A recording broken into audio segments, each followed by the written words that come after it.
오늘 K민주주의 포럼 오늘 토크쇼 사회를 맡은 윤경로라고 합니다. 네, 반갑습니다. 앉아서 진행하겠습니다. 12.3 내란이 지난 4월 4일 헌재 판결로 진정되었으나 어제 대법원의 판결로 다시 전국이 무척 어수선합니다. 그러나 지금 예정대로라면 6.3 대선을 통해서 새 정부가 들어설 것으로 보입니다. 새 정부가 들어서면 그동안 국내외적으로 산적한 문제들을 풀어나가야 할 여러 과제들의 과제 중에 하나가 한반도 평화 문제라 하겠습니다. 오늘 시민단체 남북평화회가 마련한 K민주주의와 한반도 평화 토크쇼는 그동안 이 분야에서 전문 식견을 갖고 활동해 오신 학자분과 정치인 및 시민단체 대표 세 분만을 모시고 여러분과 격이 없는 토론장을 마련해 보고자 합니다. 이기지도 지지도 않고 하나 되는 한반도 평화를 위한 뜻깊은 토크쇼가 되기를 기대합니다. 이제 토크쇼에 앞서 말씀을 열어주실 세 분을 간단하게 소개하겠습니다. 첫 말문을 여실 분은 우리가 잘 아는 우리 문정인 교수님을 맡아 주실 것 같습니다.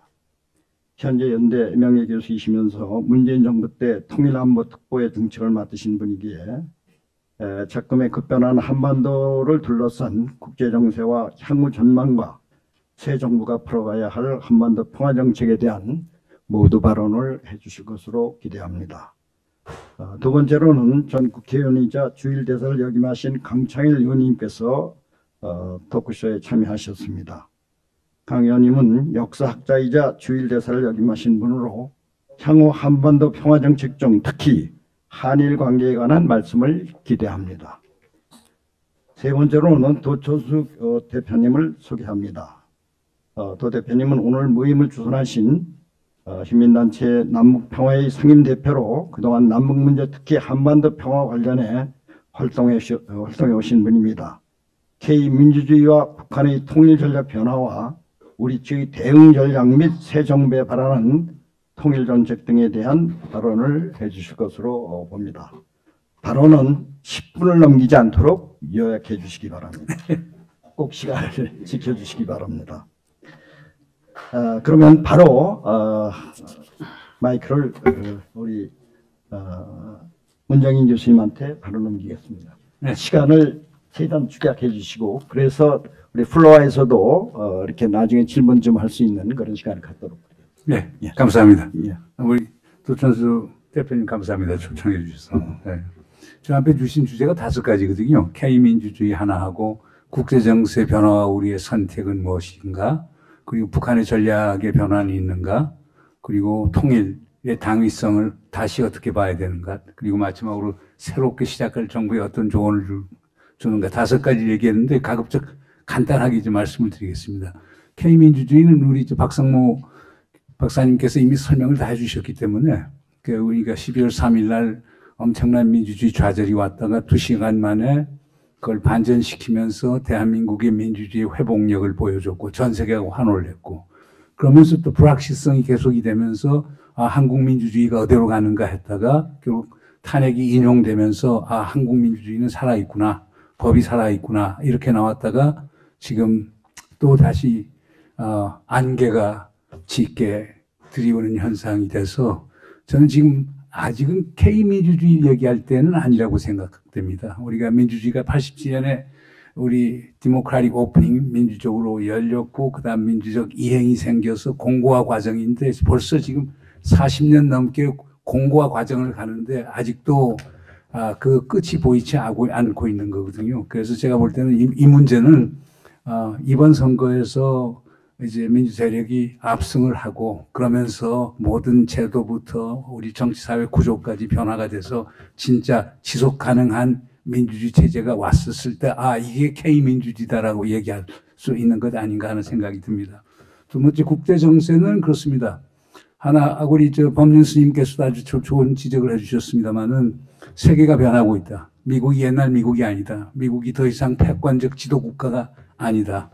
그러니까 지금 공이 어디로 튈지 모르는 상황이 됐거든요. 그 하나 분명한 거는 자, 얄타 체제가 무너지는 건가? 얄타 체제라는 게 강대국들에 의해서 전 세계가 분할 통치되는 걸 얘기하는 건데 한반도의 분단도 바로 얄타 체제에서 나온 건데 자, 우리가 강대국 결정론 어떤 세력균형 결정론에서 벗어나서 우리가 우리의 운명을 만들 수 있는가라고 하는 결정적 시기에 있는 것 같습니다. 그러니까 여기 이제 핵심이 우리가 아는 미국이 지금 존재하지 않는 사실입니다. 미국이 우리에게 더 많은 걸 얻어가기 위해서 주한미군을 감축할 수도 있고 철수할 수도 있고 이런 거에 대비해서 우리가 전략적 자율성을 갖고 할 말은 하고 가는 이런 게 필요할 건데 새 정부가 들어서서 그걸 할 수 있는가? 그게 상당히 중요할 겁니다.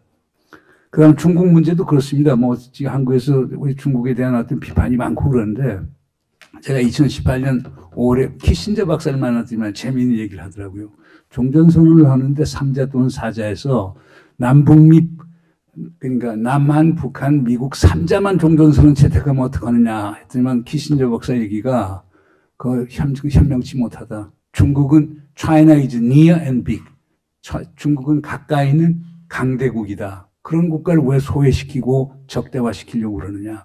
중국하고 좋은 관계를 유지하는 게 한국의 평화를 위해서, 한국의 안보를 위해서 필요되는 얘기를 했는데요. 그 미국의 사실상 현실주의 전략을 만든 사람이 그런 얘기를 하는 걸 봤었을 때 우리 입장은 중국하고 하여간 관계를 잘 유지해야 되겠다. 러시아도 마찬가지입니다. 러시아는 지금 우리를 상당히 필요로 하고 있거든요. 근데 지금 북한에 대해서 지금 모든 와일드 카드를 가진 나라가 러시아인데 우리가 러시아를 자꾸 밀어제끼면 러시아는 북한에 더 가까울 거고 그러면은 러시아는 북한이 우리에게 위협할 수 있는 첨단 군사 무기 기술들을 북한에 전이를 했었을 때 우리의 안보는 더 어려워질 수 있는 거거든요. 근데 지금도 늦지 않고 러시아하고 좋은 관계를 맺으면은 북러 관계가 그렇게 심화되는 걸 막을 수가 있기 때문에 우리가 현명하게 할 필요가 있다는 생각이 듭니다.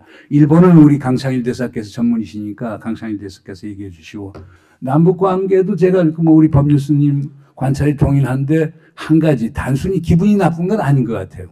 그러니까 북의 입장은 재작년 12월 말에 이제 당 중앙위원회 전원회의 끝난 다음에 김정일이가 한 얘기처럼 남쪽하고 해보니까 진보 세력이니 보수 세력 꼭 같더라. 북한 체제 무너뜨리고 흡수통일을 하려고 하는 게 남의 목적이고 미국도 마찬가지인 것 같더라. 이제 거기 오고 우리 상종 안 하겠다는 거거든요. 여기 깔려져 있는 거는 북이 엄청나게 방어적이 됐다는 거예요. 그러니까 두 개의 적대적 국가론의 핵심은 두 개의 국가, 즉 웨스트팔리아적인 주권 개념을 인정해줘서 국제법에 따라서 북한의 영토와 주권을 인정해주고 내정 간섭하지 말아라 라고 하는 메시지를 보이는 거거든요. 근데 우리는 헌법 3조에 영토 조항이 있지 않습니까? 북한은 우리의 일부 아닙니까? 그러면 아마 이 문제에 대한 남쪽 내에서 토론과 공론이 없으면 북한 안 나올 가능성이 많거든요. 그러니까 북한은 이제 통일전선부 사실 없어지지 않았습니까? 외교부를 통해서 우리하고 하겠다는 겁니다. 우리가 완전히 다른 국가라는 거거든요. 그러니까 우리가 이걸 어떻게 다루느냐 하는 것, 새 정부가 어떻게 다루느냐 하는 것. 근데 지금 우리 대한민국에서 헌법 3조 개정 문제 들고 나올 용기가 있는 사람이 있을까요? 그러니까 이 문제거든요. 그리고 사실상 우리 정책은 한민족 공동체 통일 방안 이후 89년 이후 쭉 보면은 기본적으로 우리는 하나의 민족이 두 국가, 두 체제, 두 개의 정부 이 방법이었어요. 그래서 유럽 연합처럼 남과 북이 주권을 가진 상태에서 남북이 연합을 하고 그다음 남북이 동질화가 이루어지면은 국민투표를 통해서 통일의 건국적 형태로 설정한다는 게 사실상 우리 남쪽 안에요. 그 두 개의 국가로는 우리 남쪽이 제시한 거예요. 근데 북에서는 계속 연방제, 낮은 단계 연방제 얘기하면서 하나의 민족이 하나의 국가로 가자고 했던 거 우리가 막았던 거거든요. 그러니까 지금 이제 뒤집어져 갖고 우리는 오히려 하나의 민족이 그다음 가급적이면은 뭐 연합을 통해서 하나의 그러니까 국가로 가는 방향인데 이제 북에서는 완전히 두 개의 국가로 가자라고 하는 건데 요것도 푸는 방법이 결국 우리 남쪽에서 어떤 여론을 형성하느냐. 그러니까 이게 평화에서 큰 과제 중에 하나겠죠. 이제 마지막으로 통일. 그러니까 저도 이제 젊은 사람들 강연을 하다 보면 제일 섭섭하고 아쉬운 게 통일에 대한 거부감이 너무 많은 거예요. 통일에서 우리가 뭐 얻느냐. 근데 통일은 바로 평화입니다. 평화하면은 우리 젊은이들 군대 안 가도 돼요. 모병제만 해서 가면 돼요. 통일은 번영입니다. 우리가 거의 1억 명의 소비자를 가진 새로운 시장이 생겨나고 우리가 유라시아 대륙으로 그리고 시베리아로 갈 수 있는 새로운 번영의 공간이 만들어진 겁니다. 그리고 통일은 국격입니다. 우리의 정체성을 찾고 우리 세계에서 우리 하나의 민족이 갖는 우리의 소위 위대함을 보여줄 수 있는 거거든요. 그러니까 통일은 손해보는 장사가 아니에요. 우리에게 상당히 큰 이득을 가져오는 장사인데 근데 이런 공감대가 특히 젊은 세대들 앞에 형성되지 않고 있다는 것에 대해서는 상당히 아쉽다는 말씀을 드리겠습니다. 이제 끝으로 이제 새 정부에 대해서 뭘 얘기해야 되느냐. 아까 오늘 저 축사 격려사 하신 분들이 말씀하셨지만 제일 중요한 건 전쟁은 절대 안 됩니다. 그게 가장 위에 와야 됩니다. 평화는 아니더라도 전쟁은 절대 안 된다라고 하는 거예요. 그 점에서는 이재명 그 대표가 얘기했던 더러운 평화가 이기는 전쟁보다 낫다라고 하는 거 100% 동의합니다. 그래서 그 평화의 중요성이라고 하는 것. 그리고 평화를 막는 전쟁을 막는 예방 외교가 중요하다라고 하는 걸 인식하고 새로운 정부는 전쟁을 피하고 평화를 모색하는 예방 외교에 모든 역점을 두어야 된다. 두 번째 예방 외교에 역점을 두려고 하면은 우리 새 정부가 외교적 상상력도 있어야 되고 외교적 회복력도 있어야 되고 그리고 가장 중요한 건 용기, 결기가 있어야 됐다고 봅니다. 미국, 중국, 러시아, 북한에 할 얘기는 하면서 그 평화의 어떤 목적성을 향해서 나가는 그게 상당히 중요하다고 보고요. 세 번째, 그러려고 하면은 뭐 제일 중요한 게 국민적 합의가 구축이 돼야 되겠죠. 그래서 이게 평화의 문제, 통일의 문제라는 게 어떤 우리 사회 한 분파의 평화고 한 분파의 통일이 아니지 않습니까? 우리 모두의 통일이기 때문에 국민적 합의를 구해서 그걸 바탕으로 해서 평화와 통일을 마련해 나가야 된다. 이렇게 강조하고 싶습니다. 감사합니다. 예. 짧은 시간에 아주 함축적으로 말씀을 잘 정리해 주신 것 같습니다. 그럼 이어서 우리 강창일 의원님께서 한일 관계를 중심으로 예, 소개받은 강창일입니다. 좋은 사람 대통령 뽑아야 되겠어요. 지금 통일 아까 어떤 분도 말씀하시던데 통일이란 화두 자체가 아주 멀리 있는 것 같아요. 몇 년 사이에 5년 전만 생각하더라도 평화, 한반도 평화지대와 뭐 남북의 통일 같은 그런 기분이 있다가 윤석열이라는 작자가 만든 후에 3년 사이에는 아주 이제 통일 얘기하면 뭐 저 먼 나라 얘기처럼 들리는 상황이 돼버렸어요. 그래서 우리가 한 표 한 표 정말 잘 행사해야 되겠다. 거기서 뭐 역사 속에서 온 그런 그 또라이 짓 하는 사람들이 꽤 있죠. 늘 뭐 다 좋은 사람만 있는 게 아니고 그런 사람들이 있죠, 세상에. 그리고 저기 삼국시대를 생각해 보면 말이죠. 그 700년 동안 떨어져 있었거든요. 근데 뭐 인종적으로나 언어나 같이 통하기 때문에 700년 떨어져 있으면서도 통일을 해냈거든요. 그 요즘 뭐 옥신각신 할 수도 있죠. 뭐 그래서 서로 욕도 하고 뭐 두 개의 국가론도 나오고 적대적 관계가 뭐 전쟁 분위기가 고조되고 이런 것들이 있어요. 그 뭐 저는 아주 일시적인 해프닝이라고 생각합니다. 역사의 도도한 흐름은 통일을 위해서 갈 수밖에 없다 이렇게 생각을 하고 있습니다. 우선 그 일본 문제 말씀드리겠습니다. 여러분께서 한반도 근데 우리 의지만 가지고 되는 게 아니라 넉넉하지가 않습니다. 그래서 일본의 예를 하나 들어주겠습니다. 아베가 정권을 잡아가지고 그때부터 아베가 쓰는 글을 얘기하는 걸 보면 처음에는 북한 위협론이었어요. 북한 놈들 나쁘다 늘 그거 떠들고 다녔는데 문재인 정부에서 평화 통일 평화지대화 얘기가 나왔더니 금방 바뀐 게 한민족 위협론을 꺼냈어요. 한국하고 북한이 힘을 통일을 하게 되면 위험하다 이것들. 우리 일본의 적대적이 되고 일본의 위협이 될 것이다. 이런 식의 논지를 계속 아베가 나가더라고요. 그게 간단한 사건 하나가 말이죠. 평창 올림픽 때에 아베가 왔어요. 한국에. 저 평창 가서 아베도 만나고 했었는데 그때 보면 북한에서 김여정이야 많이들 봤지 않습니까? 악수 한 번도 안 했어요. 앞줄에 앉아서. 그리고 펜스하고만 뭐 악수하고 대통령하고도 별로 악수하지 않고 펜스만 악수하고 나가버렸어요.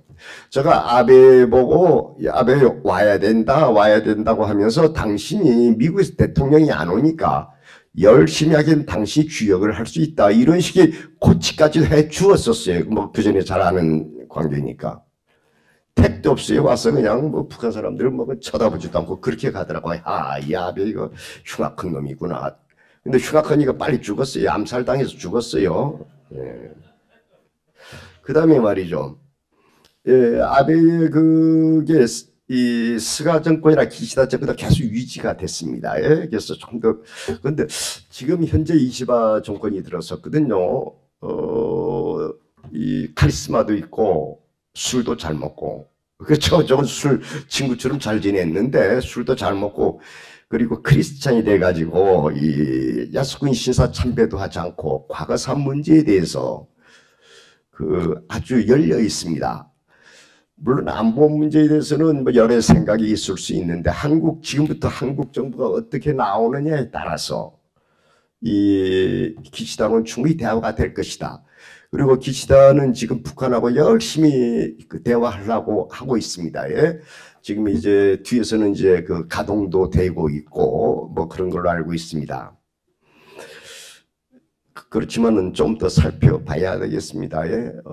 또 아베 기시다가 이시바가 일본 내에서 별로 인기가 없어서 언제까지 지속될지도 모르고 좀 두고 봐야 되겠습니다. 예.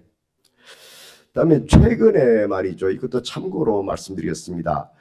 그 아베 때에 그 중국이 남중국해로 나갔지 않습니까? 그래서 쿼드, 인도, 미국, 호주, 일본을 한 네 나라가 공동 전략을 만들어서 그게 바로 인도 태평양 전략, 쿼드 전략인데 그래서 한국을 빼버렸어요. 그러니까 저희로서는 참 잘 됐다. 그 뭐 한국까지 거기 끼워넣어서 적대적으로 할 필요 없었으니까 중국하고.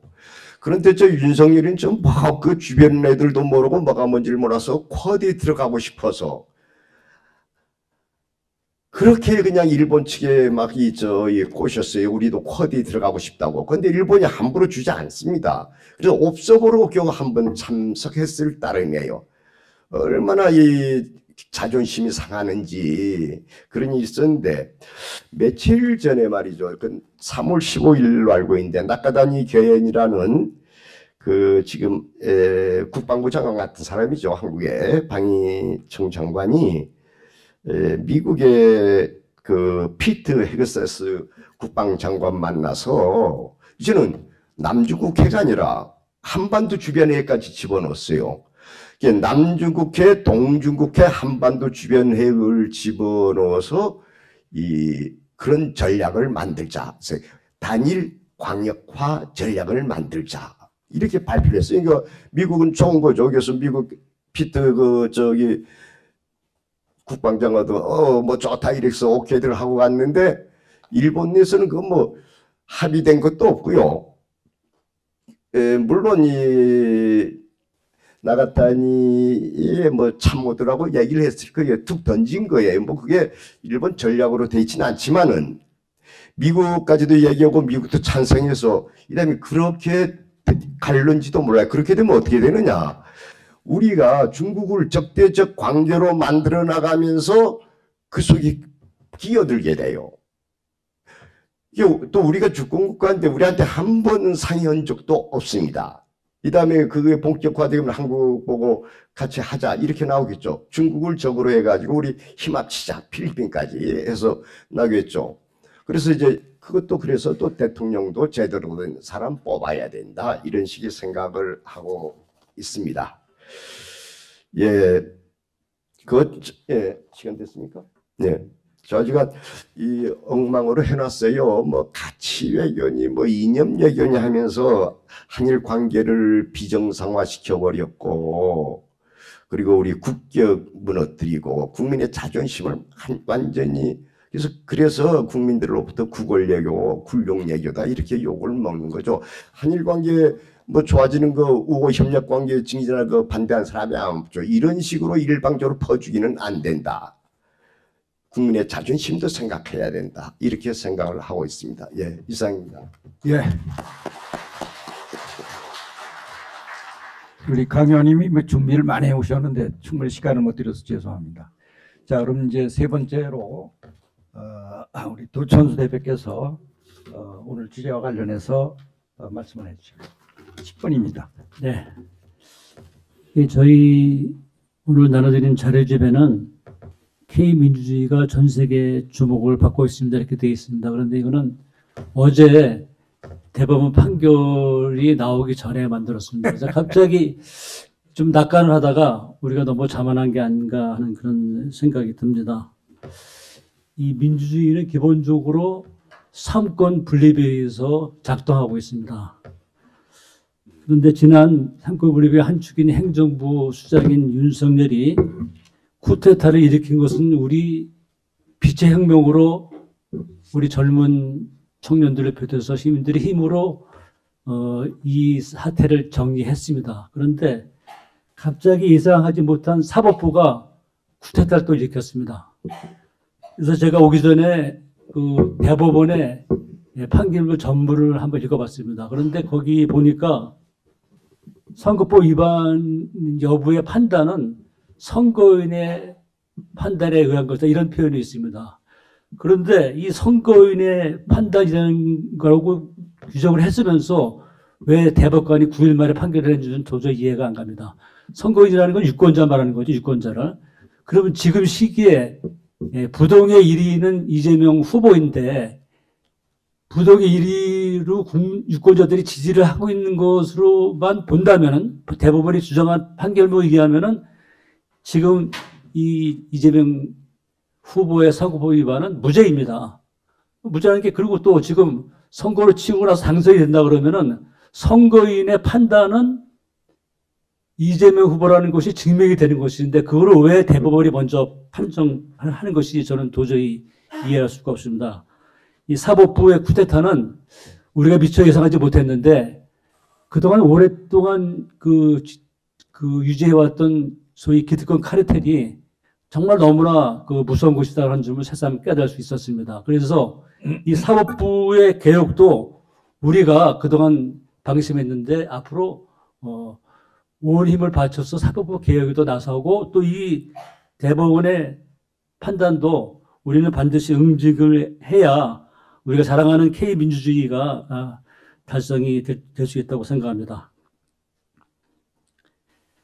지금 우리나라는 사실은 G7에 돌립해 있는 나라라고 볼 수 있습니다. 아직 G7 초대를 받지 못했는데 저는 이 남북관계가 블루오션이고 남북관계가 회복이 되면은 G7에 진입할 수 있는 유일한 길이라고 저는 생각합니다. 이거 사실은 어려운 과제지만 저는 또 결코 다소할 수 없는 과제가 아니라고 생각합니다. 저희 남북평화회의는 기존의 통일운동과 달리 지금 우리 문정인 교수가 말씀하신 남북연합 전에 경제연합을 한번 추진해보자 하는 그런 목표와 그런 아젠다를 가지고 있습니다. 이미 중국과 대만은 정치적으로는 대립하고 있음에도 불구하고 경제적으로 시작한 지가 굉장히 오래됐습니다. 왜 자랑스러운 대한민국 남북한이 왜 경제적으로 못합니까? 그러니까 우리가 노력하면 좀 될 수 있다고 합니다. 될 수 있다고 생각합니다. 그래서 북핵 문제 반드시 한반도의 비핵화는 우리가 달성해야 되지만은 그 과제를 푸는 방식도 먼저 경제교류, 물론 북이 당장 받지 않을 겁니다. 그러면 북이 받기 위해서는 우리가 먼저 남북이 대화 협력할 수 있는 그런 전제 조건을 저는 만들어야 된다고 생각합니다. 저는 무익한 목사님 모시고 우리 이해한 목사님, 김상환 목사 있고 통일운동 김상현 회장님 모시고 통일운동을 했는데 그 당시 무익한 목사님은 통일이 다 됐어 이렇게 했습니다. 이렇게 말씀하셨습니다. 그리고 임수경 양이 북한에 갔다 오면서 그때 아주 통일운동의 초기였지만 통일운동의 전망이 굉장히 좋았습니다. 그러나 지금 오늘 오시는 분들, 우리 여기 지금 강경대 아버님 유가족 그 회원도 계시고, 또 동학민족통일회 통일운동의 일축을 담당하고 계시고, 또 남북민간군의원도 굉장히 북한 지원을 많이 했습니다. 이렇게 모시는 멤버들을 보니까 우리가 해야 될 일은 우선 이 국회의원들이 많은 분이 오시기로 했는데 못 오셨는데, 국회에서 박정희 대통령의 7.4 남북 공동성명에서부터 노태우 대통령의 남북 합의서, 그리고 김대중 대통령의 6.15 공동선언, 우리 공동선언 그 실천위원회 우리 김상부 선생님도 대표를 하셨는데, 그리고 또 노무현 대통령의 14선언, 또 문재인 대통령의 판문점선언, 평양선언, 이거를 우리 국회에서 비준을 해야 됩니다. 우리가 북이 우리한테 두 개의 적대적인 국가를 규정하는 것은 북이 우리에 대한 실망입니다. 저는 그래서 우리 대한민국에서부터 남북이 화해 협력을 할 수 있는 그런 토대를 먼저 마련하자. 그것이 남북 평화를 하루빨리 앞당기리라고 생각합니다. 북한테 요구하지 말고 우리가 먼저, 우리 법률스님 아마 우리 작년 초인가 북에서 그 수혜 지원을 해달라고 비공식적으로 연락이 와서 이 법률스님이라는 단체를 포함해서 다 그 북에 지원한 단체들을 다 합해서 통일부 허가를 이미 받았습니다. 그런데 지금 윤석열 정부가 8.15 때 그 흡수통일을 기본으로 하는 그 통일 전략을 발표하면서 깨졌습니다, 다. 그래서 우리가 먼저 남북이 화해 협력할 수 있는 그런 조건을 만들자. 저는 이것이 남북 평화회의가 해야 될 일이고, 오늘 오신 분들이 주목해서 우리가 실천해야 될 일이라고 생각합니다. 또 한 가지는 지금 제가 시간을 좀 전략해서 우리 이후에 자장님의 진행을 좀 도움을 드리기 위해서 제가 좀 질문을 먼저 해놓으면 참고하시기 좋아하는데, 우리 강창일 의원님은 주의 대사를 연하시는데 제가 사적으로 대화를 해보니까 일본이 아직은 그 미일 한 소위 동맹의 전략을 아베가 이렇게 제시한 걸로 우리가 알고 있는데, 지금 최근에 보면 일본군이 과거의 선진국이 아닙니다. 그런데 왜 어떤 측면에서 우리가 일본보다 앞서는 측면이 많이 있습니다. 그런데 왜 아직도 우리가 일제 청사를 하지 못하고 독도 논쟁을 벌일 수밖에 없는지 좀 말씀해 주시기 바라고, 우리 문재인 교수님은 이제 미국에서 공부를 하신 석학이신데 미국에 대해서 매우 자주적인 그런 이 정책을 이렇게 제시하고 계시더라고요. 근데 현실은 우리 미국과 우리의 관계가 사실은 굉장히 어렵고 힘든 그런 관계라고 저는 봅니다. 예를 들어서 지금 지난 문재인 정부의 외교 특별을 하셨는데, 그 문재인 대통령의 회고록을 보면은 남북 관계가 결정적으로 틀어진 것이 하노이 회담인데, 하노이 회담이 왜 틀어졌는지 그 내역이 뭔지를 미국에서 전혀 알려주는 게 없다, 이렇게 그 회고록에 나와서 그런 진상과 그거를 우리가 어떻게 봐야 되는지 좀 여쭙고 싶습니다. 이상입니다. 까지. 우리 도천수 대표님, 오늘 오늘 포럼을 주관했기 때문에 제가 조금 시간을 드렸는데 사회자가 할 것까지 월권을 좀 하셨어요. 네, 좋습니다. 뭐 질문들이 좋은 거니까. 플로어에 아직 가기 전에 제가 사회자로서 세 분께 한두 가지씩만 더 간단한 질문을 드리고 의견을 들은 다음에 플로어로 넘기도록 하겠습니다. 우리 문정인 교수님께는 전 역사학자인데요. 역사가 결코 과거만을 연구하는 학문이 아닙니다. 트럼프와 김정은 사이에 어떤 모양인지 만남이 있을 것 같은데, 하노이가 실패했기 때문에 이번에 아마 분명히 좀 긍정적으로 뭐가 이루어지지 않을까 하는데, 그걸 어떻게 전문가로서 보시는지, 기대는 또 어떤 걸 할 수 있을는지, 뭐 그런 얘기를 좀 하나 해주시면 좋겠고요. 그리고 우리 강창일 의원님한테는 올해가 한일협정 60주년입니다. 이래서 지금 한일 민간인 단체들이 중심이 돼서 한일협정 60주년을 맞으면서 한국과 일본 사이에 풀어야 할 역사적 문제가 많지 않습니까? 그런데 이제 그런 것도 얘기하면 길어지니까 그건 빼고, 거기 문건에 보면 지금 한일 그 민간인 단체들이 하고 있는 것 중에 중요한 이슈 중에 하나가 북한과 일본과의 수교 문제를 다룰 거로 봅니다.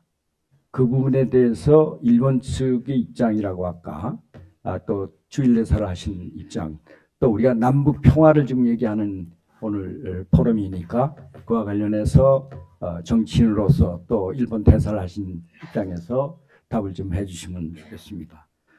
세 번째 도촌수 대표님에게는 우리 남북 연합을 아까 말씀하셨는데 그걸 구체적으로 우선 경제 연합 뭐 그런 표현을 쓰셨어요.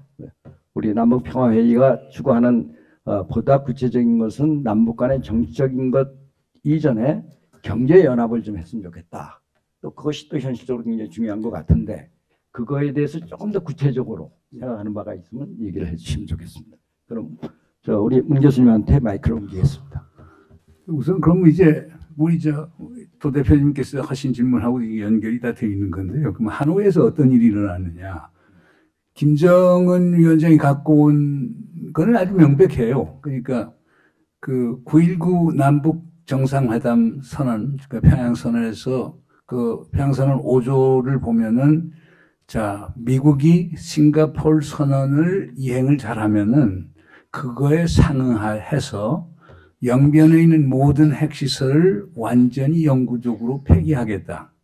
이걸 사실상 문재인 대통령이 상당히 설득해서 그 대목이 들어간 거거든요. 북은 원래 입장은 비핵화에 대해서는 얘기도 하지 말아라. 그건 미국하고 얘기하는 건데 남측하고 얘기 안 하겠다라고 하는 건데 엄청나게 그 서훈 원장하고 정용 실장이 노력을 해서 이제 그게 들어간 건데 북에서는 상당히 기대를 가졌거든요. 하노이에서 회의를 열게 되면은 그거 갖고 해결이 되는 걸로 본 거죠. 그거 갖고 미국에서 제재를 부분적으로 완화해주고 그 다음에 북미 관계도 개선을 시키고 그 다음에 한반도 평화 체제를 향해 가는 여러 가지 움직임도 있고 이러면 딜이 되는 걸로 했었는데 트럼프 대통령이 제시한 거는 그걸 안 받고 북한이 모든 핵무기와 화생무기 그리고 모든 미사일을 선제적으로 폐기하면은 미국은 북한 경제의 밝은 미래를 보장하겠다. 라고 하는 딜을 냈어요. 그걸 미국에서는 빅딜이라고 얘기를 해요. 그러니까 그걸 김정은이가 받을 이유가 없지 않습니까? 안 받으니까 트럼프가 미국으로 돌아갔거든요. 노딜이라고 얘기하면서. 그러니까 모습이 어떻게 되냐면 김정은 위원장은 뭔가 하려고 영변 카드를 갖고 나오고 심지어 강선에 있는 그 소위 은닉되어 있는 두 개의 고농축 우라늄 시설까지도 협상할 용의가 있다고 나왔는데 트럼프 대통령은 거의 관심이 없고 북이 받지 못할 제안을 두고 협상 타결을 못했다. 그러니까 우리가 빅딜 제시했는데 북에서 받지 않아서 우리는 노딜로 간다. 그건 워싱턴 정치를 염두에 두고 한 결정이라고 봐요. 그래서 그분에 대해서 나중에 사실 문재인 대통령이 그 2019년 6월 30일 트럼프 대통령이 판무점 왔었을 때 그때 이제 문제 제기를 한 걸로 압니다. 그렇지만 이제 트럼프 대통령 답변은 사실상 존 볼튼하고 마이클 폼페오가 강력하게 주장을 해서 결국 그 제안을 낼 수밖에 없었다. 이렇게 이제 했는데 그래서 그 후에 패턴을 보면은 트럼프 대통령이 김정은 위원장에게만큼은 상당히 소위 공손하고 절대 자극하지 않고 마치 자기가 미안한 감이 있다는 걸 계속 보여주는 게 있는데 아마 그게 하노이에서 일어난 일에 대한 하나의 그 트럼프 대통령의 의사표명이 아닌가 봅니다. 그러면 참 이런 상황이 되면 어떻게 그러면 이제 딜이 가능할까? 지금 트럼프 대통령은 계속 북에다가 소위 자극하지 않고 북에 대해서 비판적 언사까지 하지 않고 그러면서 대화에 나오라고 하는데 지금 북에서 나오지 않고 있거든요. 그럼 어떤 조건 하에서 나올까? 뭐 이제 북이 원하는 건 우선 첫째 한미연합 군사훈련과 연습을 중단하고 전략무기 전진 배치하는 걸 중단을 하고 그 다음에 미국이 아주 명시적으로 어떤 형태의 제재 완화를 해줄 것인가 그리고 북미 수교를 어떤 식으로 할 것인가 이런 것들을 구체적으로 원할 거예요. 그러면서 더 나아가서는 트럼프 대통령이 좋아하는 소위 투자 유치와 관련해서 어떤 제안을 할까? 뭐 원산의 갈마 관광지구니 이런 거 다 포함이 되겠죠. 반면에 미국이 원하는 것은 북한이 갖고 있는 모든 핵 활동을 중단하고 미사일 활동을 중단하고 그리고 북한이 갖고 있는 핵시설, 물질, 핵탄두, 미사일을 점진적으로 감축해 나가고 그리고 중장기적으로는 북한이 갖고 있는 모든 핵미사일을 폐기하는 걸 전제로 하는데 아마 트럼프 대통령은 중단과 감축에 포커스를 맞출 거예요. 그럴 경우에 이제 한국하고 일본에서는 상당히 반대를 하겠죠. 근데 이런 구상을 갖고도 북에서 잘 안 나올 거예요. 뭐냐면 트럼프 대통령을 믿지 못하니까. 그러면 이제 어떤 상황에서 가능할 건가? 제가 볼 때는 지금 트럼프 대통령이 중재하고 있는 우크라이나와 러시아 종전 협상이 성공을 한다면 그리고 지금 미국과 이란이 협상 중인데 이란 핵무기에 관련해서 이것이 성공한다면 그럼 북이 나올 가능성은 상당히 있다고 봅니다. 더 나아가서는 러시아와 우크라이나 협상이 성공적으로 되면서 트럼프와 푸틴이 더 가까워지면은 푸틴이 트럼프와 김정은 사이에 중재 역할을 할 수 있다고 봅니다. 충분히. 그리고 지금 현 시점에서는 김정은 위원장에게 가장 큰 영향력을 줄 수 있는 사람은 푸틴 대통령이라고 봅니다. 이런 조건 하에서는 가능할 텐데 그렇지 않은 상황에서는 트럼프 4년도 계속 긴장 속에서 지금 사태가 계속될 수도 있지 않는가 그렇게 생각이 됩니다. 죄송합니다. 너무 긴 답변이 돼서. 예, 좋습니다. 예, 이어서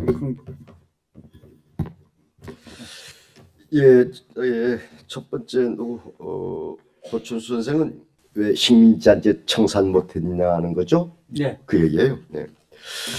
저기 늘 그렇게 얘기합니다. 우리가 김대중 정권이 나왔고 노무현 정권 나왔고 그래서 정치적 주류는 바꿨다 돌아갔다 바꿨다 돌아갔다 하고 있어요. 그러니까 우리가 잡을 때도 있었는데 근데 사회적 주류는 아직도 강고하게 반민족 세력, 반평화 세력, 반통일 세력이 아직도 강고하게 이 사회의 주류를 형성하고 있다 이렇게 생각해야 될 것 같아요. 며칠 전에 뉴스를 봤는데 이완용이 증손은 어디 땅 팔아가지고 할아버지가 물려준 땅을 팔아서 60억 챙겨가지고 미국으로 튀었어요. 참 대법도 그때 법원 판결에서 뭐라고 하더라 뭐 시기를 놓쳤다나 뭐 해서 그냥 갔고 유관순 그 우리 열사의 그러니까 오빠 손자가 되죠. 지금 새빵살이 하면서 밥도 제대로 세끼 못 먹고 있어요. 여기 국가가 100만 원 지원해 준다고 하더라고요. 그리고 윤봉길 의사 있죠. 윤봉길 의사의 손자도 새빵살이 하면서 겨우 뭐 무슨 막노동하면서 나이가 80된 분이 막노동하면서 겨우 밥 세끼를 먹고 있어요. 이런 식의 희한한 세상입니다. 벌써 해방돼서 80이 됐으면은 좀 정리될 만도 한데 참 역사 청사이라는 게 정말 어려운 것인가 다시 한번 이런 걸 느끼죠. 그런데 서서히 역사는 미래를 향해서 나아가고 있다. 이런 또 이 자신감도 가져야 되겠죠. 어떤 저기 사회적 주류는 아직도 그 사람들이다. 이것은 우리가 명심해서 알고 있어야 될 거예요.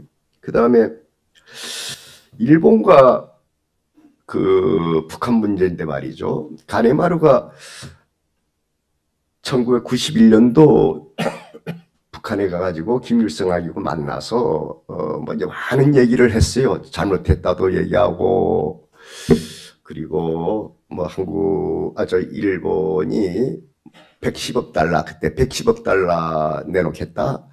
그러니까 110억 달러 그 전에 뭐 우리 3억 5억 달러 가지고 뭘 받는데 110억 달러 했더니 그 이후에 밝혀진 사실 그리고 이자 등등해서 110억 달러를 내놓으라. 아직도 그거는 일본과 북한 간에는 그 기준선이 되어 있습니다.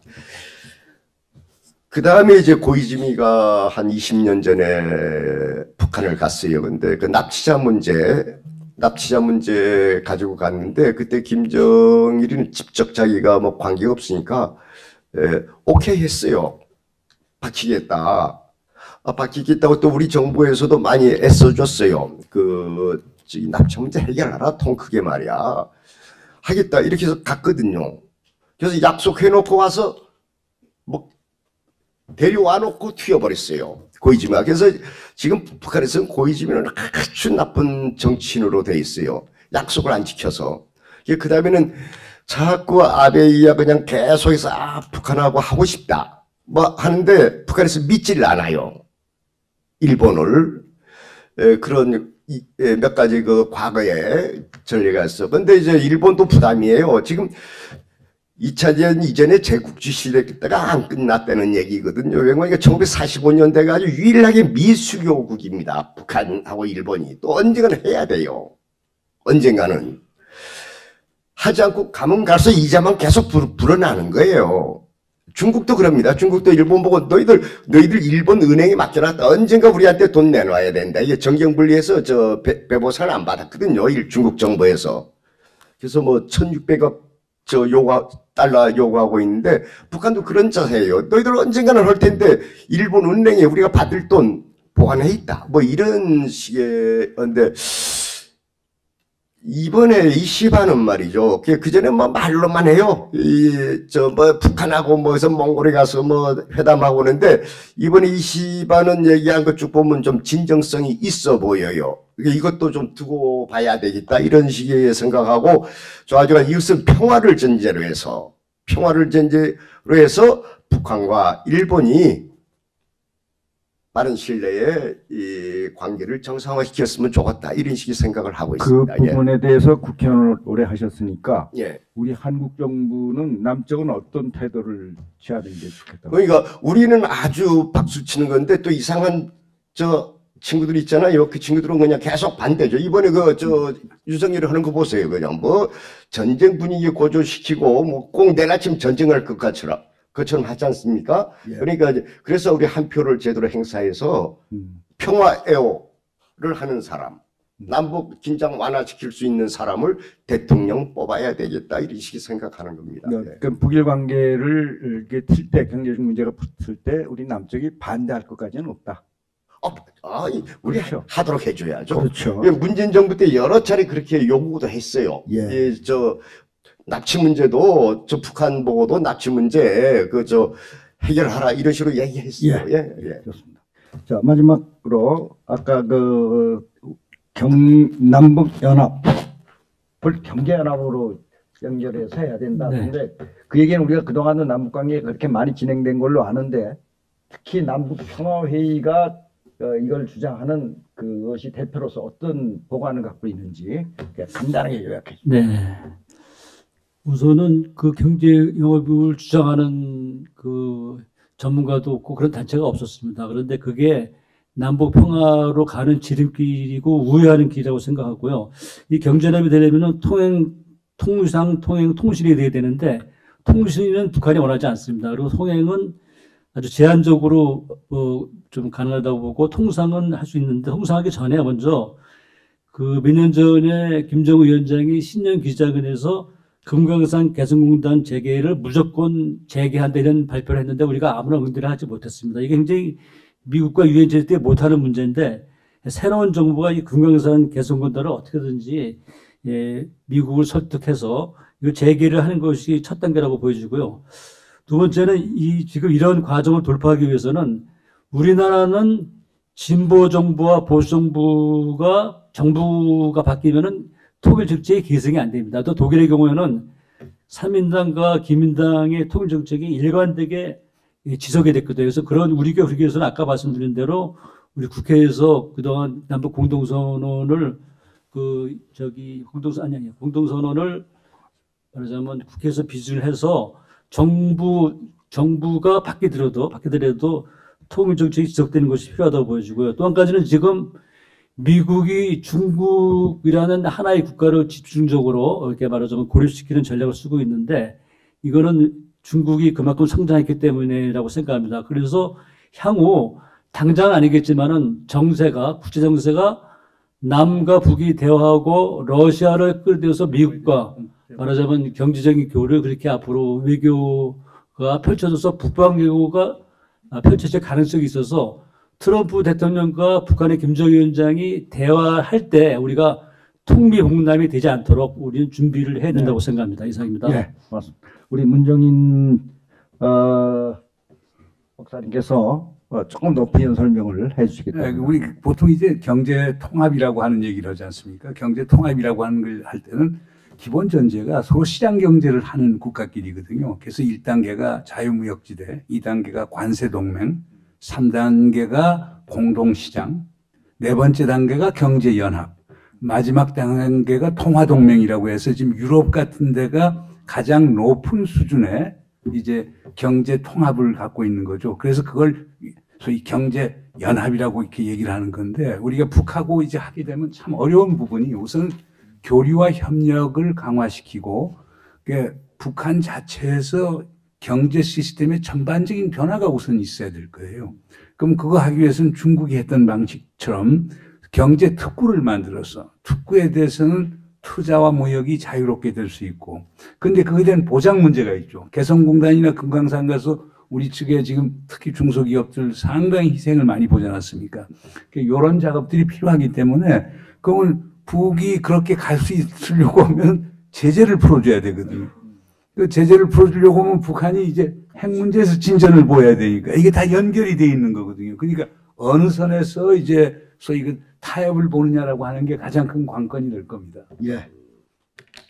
예, 우리가 그 원론적인 원칙은 세워놨지만은 지금 문 교수님 말씀하신 대로 구체적인 사안에 들어가면 굉장히 복잡하고 풀어가야 할 문제가 많이 있는 것 같습니다. 오늘 첫 모임이니까 이제 이런 문제 제기를 하는 정도 선으로 하고 이걸 가지고 좀 더 구체화시키는 작업이 앞으로 이 포럼을 통해서 계속 좀 진전되기를 기대합니다. 자, 이제 플로하기 10분 남았습니다. 플로에게 기회를 드리겠습니다. 네, 우선 첫 번째 질문 상당히 좋은 질문인데요. 그 논쟁은 사실 문재인 정부 때도 많이 논의가 됐습니다. 그냥 우리가 미국 측의 트럼프 행정부에 왜 북한을 당신 편으로 못 만드느냐. 그러면 당신이 대북 소위 대중 전략을 펴는데 상당히 유용할 것 아니냐. 그래서 옛날 닉슨과 키신저가 소련을 봉쇄하기 위해서 중국하고 관계를 개선했던 것처럼 사실상 북한하고 관계를 개선하게 되면은 남북한 공이 미국의 우방이나 동맹이 되면 그러면 중국에 대한 이제 견제가 될 것 아니냐라고 얘기를 하는데 아마 그것도 지금 트럼프가 푸틴하고 가깝고 러시아하고 가까운 것도 지금 일부에서 전략적 해석을 하는 것은 중국을 견제하기 위해서 결국 미국이 러시아를 미국 편으로 만들려고 하는 것 아니냐. 그 논리가 성립된다면 북한도 미국이 포섭할 수 있는 것 아니냐. 그런 맥락에서 북한 핵 문제도 해결할 것 아니냐라고 하는데 쉽지는 않을 겁니다. 미 공화당 내에서 소위 중국, 러시아, 북한, 이란 같은 국가에 대한 저항을 하는 니오콘적인 성격을 가진 그런 상하 양원 의원들이 많기 때문에 쉽지는 않지만은 아마 그런 논의가 트럼프 행정부 내에서도 지금 있는 것으로 알고 있습니다. 그러니까 그게 꼭 사실 무근인 주장이 아니고 제가 알기에는 워싱턴에서 상당히 심도 깊게 논의가 되는데 아직은 답이 나온 게 없고 그러니까 이제 좀 이따 이제 10월 달 되면 이제 미국의 전략 보고서 나오고 백악관에서 그다음에 바로 연이어서 미국에서 국방 전략 보고서가 나오는데 거기에서 이제 북한을 어떻게 기술하는가를 지켜봐야 되겠죠. 그다음 북한 핵보유국 문제인데요. 미국은 그러니까 트럼프가 북한을 뉴클리어 파워, 빅 뉴클리어 파워, 큰 핵무기 국가라고 하는 표현을 쓰고 핏 헤그세스 국방장관도 뉴클리어 파워라고 하는 표현을 썼죠. 그래서 한국과 일본에서 난리가 났어요. 북한을 핵 보유 국가로 인정하는 거냐. 사실 미국이 북한을 핵무기 보유 국가로 인정할 수가 없습니다. 미국은 NPT, 핵 확산 방지 체제의 회원국입니다. 한국도 마찬가지고. 그렇기 때문에 NPT 회원국은 북한을 핵무기 보유 국가로 인정할 수가 없습니다. 그러나 북한이 핵시설과 물질과 핵탄두 미사일을 보유하고 있는 것을 인지할 필요는 있다는 거죠. 그리고 두 번째로는 트럼프 행정부는 아마 상당히 북에 대해서 실용적 접근을 할 겁니다. 지금 한국과 일본은 계속 비핵화를 전제 조건으로 해서 북한하고 협상하자는 건데 그럼 북한이 협상에 나올 이유가 없죠. 그러니까 미국 입장에서는 자, 북한이 핵 능력을 가진 국가로 우리가 인지를 한다. 협상에 나와라.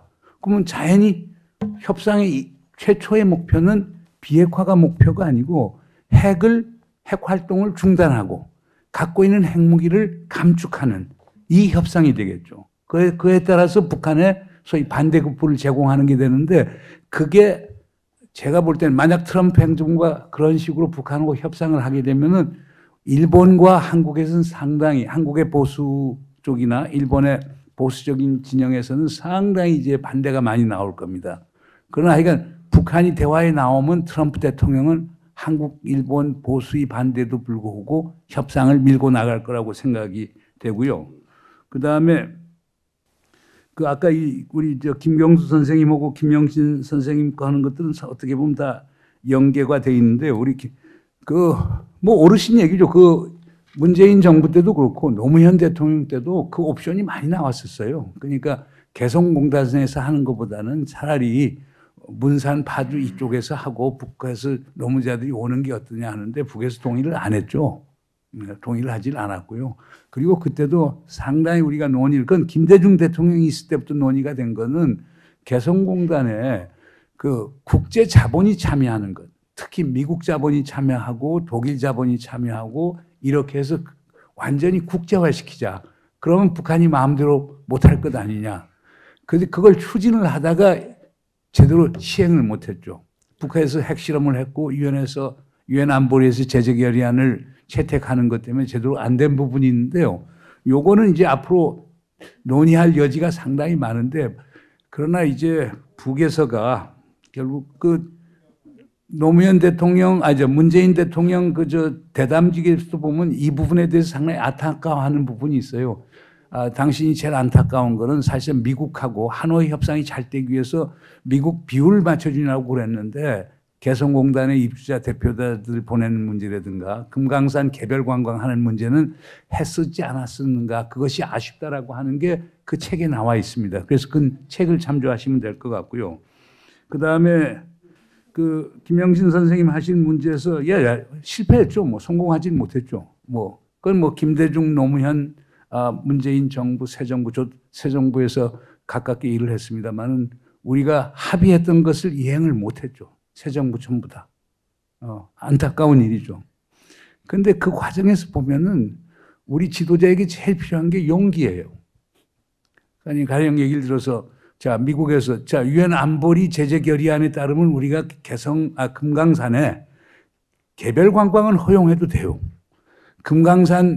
개성공단 입주자 대표들 방문하게끔 하는 건 할 수가 있어요. 근데 솔직히 그때 미국 눈치 보느라고 못했거든요. 그렇잖아요. 타미플루 주기로 주기로 했으면 줬어야 됐어요. 근데 우리가 못했죠.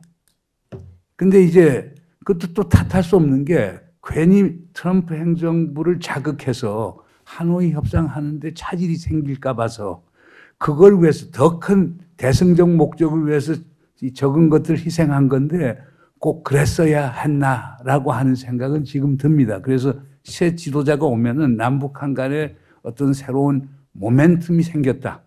그러면 과감하게 밀고 나가야 된다. 그러려고 하면 국민적 지지가 있어야 된다는 거죠. 마지막으로 이제 합의하는 문제인데 제일 어려운 겁니다. 제가 20년 전에 그러니까 2000년 정상회담 갔다 왔었을 때 보수 측하고 얘기하는 거고 지금은 두 개의 우주예요. 그래서 인터스텔라 그러니까 두 개의 우주를 왔다 가려고 하면 우주선이 필요한 것처럼 지금 대한민국 상황이 그겁니다. 다행인 거는 지금 우원식 국회의장께서 지금 미래연구원 중심으로 해서 이게 우리 사회에 이게 도저히 안 되겠다. 외교 안보 부분이라도 진보하고 보수 진영의 어른들 포함해서 학자들, 전문가들 불러서 논의를 시작하자. 그래서 곧 아마 다음 주부터 시작하는 걸로 알고 있습니다. 이제 그런 움직임이 특히 진보 진영 쪽에서 먼저 나와줘야 될 것 같아요. 진보 진영도 사실 보수를 그냥 외면했거든요. 저 사람들 정말 상종할 사람들 아니다라고 해서 배척을 했는데 그러다 보니까 이제 윤석열 정부의 이상한 사람들, 우리 합리적으로 생각하는 진보 진영을 완전히 반국가 세력이다, 반체제 세력이다 이런 것들이 나왔기 때문에요. 이번 기회에 진영 간에 아주 허심탄회한 논의의 장이 마련돼야 되지 않느냐. 다행히 우리 국회에서 그걸 한다니까 그건 상당히 반가운 일이라고 생각이 됩니다. 너무 제가 길게 말씀드린 거예요. 예, 참 아쉬움이 좀 있습니다. 그리고 좀 질문을 또 원하시는 분도 계신데 국회에 우리가 모처럼 왔으니까 모험적인 국민답게 시간을 딱 마치겠습니다. 그래서 4시까지 우리가 대관이 돼 있기 때문에 더 아쉬움이 있지만은 이상으로서 오늘 K민주주의와 한반도 평화 토크쇼를 마칠까 합니다. 사회자로서 마지막 한마디를 드린다면 옛 선인들께서 불통즉 통이요 통즉 불통이란 말을 했습니다. 그게 무슨 말이냐면은 남북이 통하면은 고통이 없어지지만 남북이 통하지 않으면 고통이 계속된다. 그런 뜻이에요. 우리가 오늘 첫 이 포럼을 통해서 적어도 이렇게 딱 차단되어 있는 남북 문제가 결국 우리 민족의 고통이다. 이 고통의 벽을 어떻게 하는지 끊어내야 되지 않겠느냐 하는 원론적이고 큰 틀에서의 원칙을 오늘도 한번 확인했다고 하는 그런 점에 의의가 있지 않을까 이렇게 생각을 해봅니다. 아쉬움이 있지만 이렇게 바쁘신 가운데 우리 문정인 교수님 또 우리 강창일 의원님 또 도천수 대표님 그리고 더욱 이 자리에 끝까지 참석하신 여러분들 정말 존경스럽습니다. 앞으로 더욱 우리 사회가 K민주주의가 발전되고 한반도의 평화가 오도록 우리 모두가 함께 할 수 있기를 기대합니다. 감사합니다. 아이고.